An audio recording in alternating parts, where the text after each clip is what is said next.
यह भी नहीं मालूम कि होगा या नहीं होगा। तो एक प्रकार से यह डिस्ट्रैक्शन टैक्टिक है, डाइवर्जन टैक्टिक है। डाइवर्जन किस चीज से हो रहा है? डाइवर्जन ओबीसी सेंसस से हो रहा है। मैंने पार्लियामेंट में सिर्फ एक इंस्टीट्यूशन के बारे में बात की, वो जो हिंदुस्तान की सरकार का सेंटर है, कोर है, जो हिंदुस्तान की सरकार को चलाता है,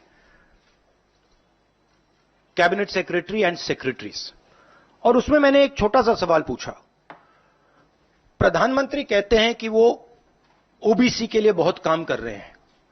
अगर प्रधानमंत्री इतना काम कर रहे हैं तो 90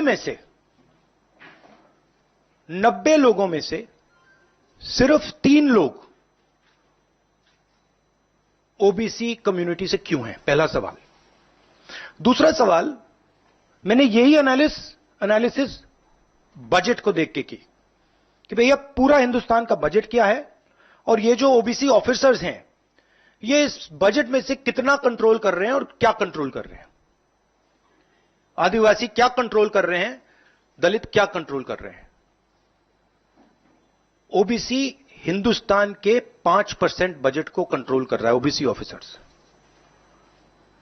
तो मुझे बात समझ नहीं आ रही है।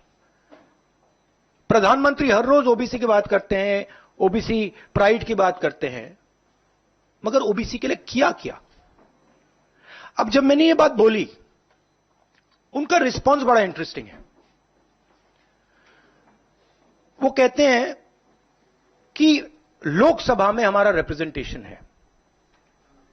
लोकसभा में रिप्रेजेंटेशन का क्या लेना देना है? मैं कह रहा हूं कि बजट डिसीजन जो लेते हैं, जो बजट को ऑफिसर्स हैं, जो बजट को कंट्रोल करते हैं, 5% ओबीसी निर्णय ले रहे हैं। और मैंने सिर्फ यह सवाल पूछा, क्या हिंदुस्तान में ओबीसी की आबादी 5% है?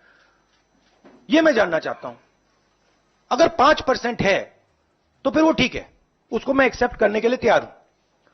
मगर अगर वो 5% से ज्यादा है तो मुझे यह पता लगाना है, और एक बार मैं मन बना लेता हूं, मैं छोड़ता नहीं हूं, मुझे यह पता लगाना है ये ओबीसी हिंदुस्तान में कितने हैं, और जितने हैं उतनी भागीदारी इनको मिलनी चाहिए।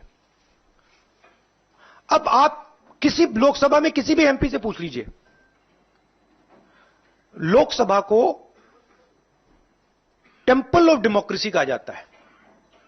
आप किसी भी बीजेपी के एमपी से पूछ लीजिए कि वो कोई डिसीजन लेता है, कोई कानून बनाता है, कोई कानून बनाने में भाग लेता है, किसी से भी पूछ लीजिए।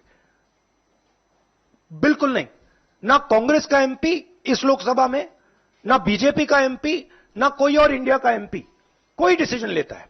मतलब एमपीज को जैसे मंदिर में मूर्ति होती है वैसे मूर्तियां बना रखी हैं, और ओबीसी की वहां पे मूर्तियां भर रखी हैं, मगर पावर बिल्कुल नहीं है। देश को चलाने में कोई भागीदारी नहीं है। यह सवाल मैंने उठाया है कि क्या, और हर ओबीसी युवा को यह समझना है। और इसी बीच आम आदमी पार्टी के नेता राघव